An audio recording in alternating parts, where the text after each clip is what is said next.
Hi, I'm Matt from Outspoken Bicycle and Sport in New Winter, New Hampshire, and today I'm here to show you how to tune a snowboard.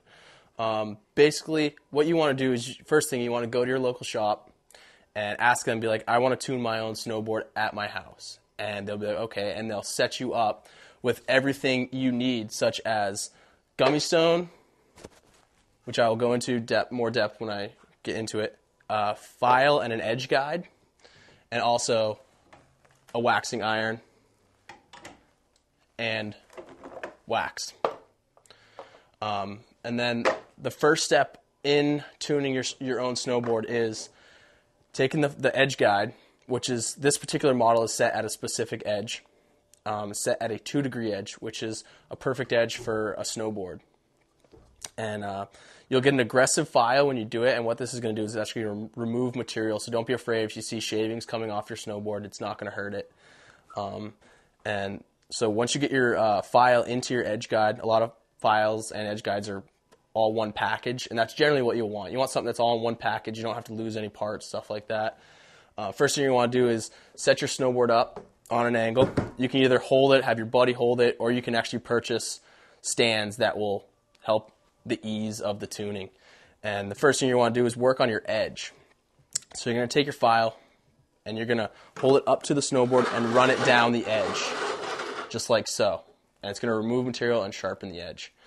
And once you get that all set, you're actually going to put your snowboard flat, and you're going to do the side, which is the same, or the base, sorry, which is the same thing, except for you're going to use a different angle. You're actually going to use a 1.5 or a 2-degree angle. And what this does is it on a snowboard, it gives a little bit more bevel than a ski, so you don't hang your edge up while you're just turning. A lot of snowboard park guys like more of an angle, like a 2-degree, because it doesn't hang up on rails or when they land a little bit crooked or sideways. And it's basically the same way you do your side edge, just with a different angle. And you're just going to run it down the same way, just like so. And after you're done sharpening all your edges, they're nice and smooth, you don't have any hang-ups when you run it down, you're going to take a gummy stone and you're going to run that down the edge a couple times, make it nice, and so you don't feel any burrs while you run it down. The next thing you're going to want to do is you're actually going to need a file as well, which just any file. You can even go to your hardware store to get one of these as well, or you might just have one laying around the house.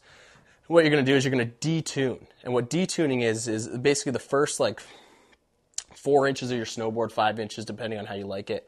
You're just going to run the file down and take the angle off. And what this does is it get less hang-ups when you're turning, or it's less likely to catch an edge because it just makes a smooth edge for you to ride on. It's a lot better. And don't be discouraged to even take a lot more off if you're a park rider, because it's really not going to affect your turning. But it's just going to help you in the long run, actually, prevent falling and everything like that. Next, you're going to want to wax your board. And you don't need a specific temperature wax if you're just, waxing your stuff yourself. You can just use a all temp, everything, do all wax. And generally, if you ask if you can have some of their back shop wax, they'll set you up, with a good chunk for fairly cheap. And you're going to want to get a nice iron that has... you can adjust the temperature on. You can use, your mom's iron for clothes, but she might not like that. But if she has an old one, definitely it'll work.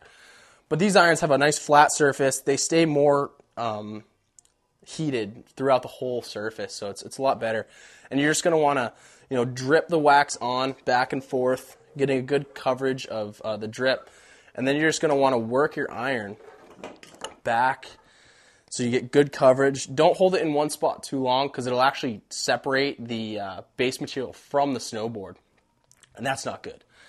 So you want to keep consistent movement over the snowboard, and then once you get all that flat and it looks like you have good coverage throughout the whole snowboard, you're going to want to take a wax scraper, which is basically just a piece of plastic, and it's going to have a nice, good square, sharp edge on it. And once you get that, you got it. You want to have it with basically your thumb pressure, just like this, almost bending the scraper. one hand on each end and kind of pushing your thumbs in the center. And you want good, smooth movement throughout the scrape. It's going to remove a lot of material at once, so you don't have to keep coming back. Your arms don't get as tired. And once you're done with that, you can take a Scotch-Brite pad, something like this, or they even make brushes that kind of buff it out, which you can buy, but these are just cheap. You can get at the grocery store, and you just kind of rub it in, and it just smooths out the wax surface. Makes it a lot more smooth to ride the first time.